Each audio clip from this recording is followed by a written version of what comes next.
खुलुमबाय नोंथांमोनखौ बयखौ बरायबाय। दिनै 25 डिसेम्बर 2022 बाराय जाबाय रबिबार। फैदो दिननि खौरांफोरखौ बेखेवनोसै। बिटिआर गोजोन गोरोबथानि उनाव बर'फोरनि गेजेराव सान्थि फैबाय होननानै सोरखार आरो आफाद गौथुमफोरा बिखा फोरदाना दाबि खालामबोदों।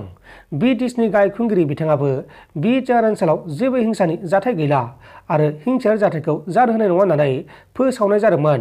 नाथाय बे बाथ्राखौ लानानै रायजो राजाफोरा गोनो गोथो जादों। हारिनि गेजेराव गोजोर सान्थिया बेखौसो बुङो जेब्ला राजखान्थि, रांखान्थि आरो हारिमु बिथिङाव गादब जानायनिफ्राय हारिया उदां जानो हागोन।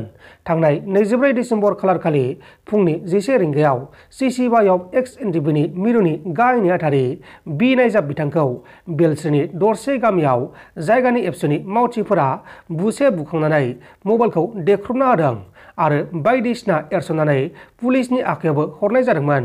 नाथाय जेबो दाय गैयैखाय बिथाङा उदां जाफिनदों, अदेबानि हगारफिनदों होननानै थिरेन बर' बिथाङा गावनि फेसबुकनि गेजेराव फोरमायदों। मोनसे गिथाव बाथाव जाथाया सोराङाव फैदों। गुजरात रायजोनि कुच जिल्लानि कापदा गामियाव हाजोनि अन्थाइखौ जावबाय थानाय समाव हाजोनि अन्थाइया गोलैसिननायाव सासे लेबारा जायगायावनो जिउ गोमादों आरो बे जाथायावनो गुबुन 3 लेबारफोरा नांथानानै थादोंमोन। दा बिसोरखौ बोखांनाय खामानिया सोलिगासिनो दङ। कर्नाटका रायजोनि मांगालुरुआव सासे 58 बोसोर बैसोनि सुबुङा स्टेज सायाव राजा रानिफोरनि श' खालामबाय थानाय समावनो हरखाबै हार्ट एटेक जानानै जिउ गोमादों। थैनाय सुबुंनि मुङा जाबाय गुरुआप्पा बायारु। बिथांखौ फाहामसालियावबो लांनाय जादोंमोन, नाथाय बिथांखौ रैखा खालामनो हायासै।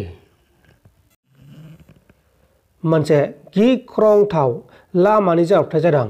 बे गिख्रंथाव लामानि जाब्रबथायजों 7 सुबुंफोरा जिउ गोमानांगौ जादों।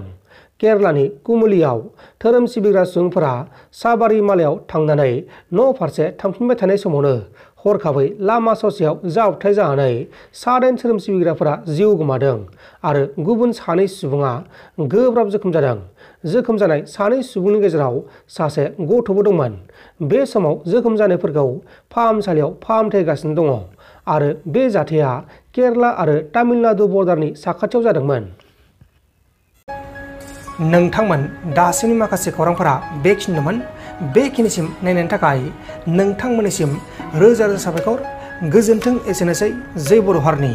आरो जाय बिथांमोना साबस्क्राइब खालामगासिनो दं बिथांमोनहा खालामबानो जाबाय, जाहाथे जोंनि गोसोआ बोलो मोनो।